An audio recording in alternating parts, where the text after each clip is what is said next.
just like the light from a neon sign. Anyway, I think we can put the ants in now and get ready to go. Got this last wire nut in place. How does that look through the camera? Oh, looks wonderful. It's full of color. Yeah. These color gels aren't quite the right ones to match the neon sign, but they're good enough for the test, don't you think? Yes, I do. I think it looks great. Are you all fired up and ready to go? Yeah, everything's ready and everything's plugged into this inline switch. Ready to go. Fire anytime. Okay, here goes nothing. Woo! That was great! What? It looks just like the 4th of July. Yeah. Well, that'll send them to the moon, won't it? Boy, that's going to shock the wits out of those fire ants. Wow. Okay, now let's redo it and set up the set. We were able to maintain the hundreds of thousands of fire ants we used for filming within our apartment fairly easily, simply by containing each individual colony in its own separate tray. Each tray coated with a Teflon material to keep them from climbing out, as well as supplying them with sugar water for fluid and mealworms for food. We had a great deal of problems when filming the fire ants under the intensity of light that was required to magnify them as greatly as they were.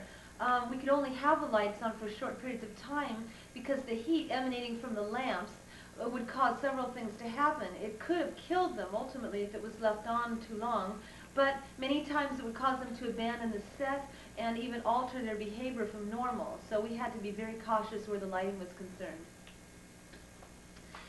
Capturing the moment when the fire ant queen was going to lay eggs was another difficult situation because she had to be very comfortable in her surroundings in order to carry out this function normally.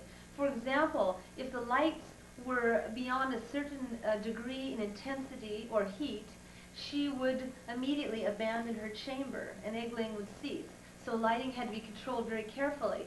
And also the humidity and the dampness of the sand around her had to be just exactly right for her to be comfortable, and she had to be surrounded by her own worker ants.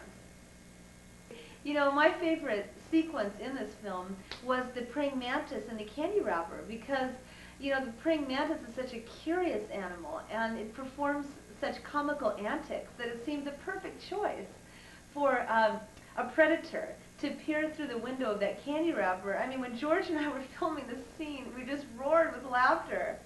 And of course, introducing the mantis into the mysterious inner world of a disposed candy wrapper with the candies and everything. Well, it was just a lot of fun. I would say that this fire ant film was probably one of the hardest wildlife films we've ever shot, simply because these animals are so small and there are so many of them to have to control and manage at any given time for any given shot. And beyond that, they sting en masse and leave a lot of toxin in your body. We're not happy about it. I'll bet you in the 6 months we worked on this film that between the two of us we've been stung in excess of 300 times at least.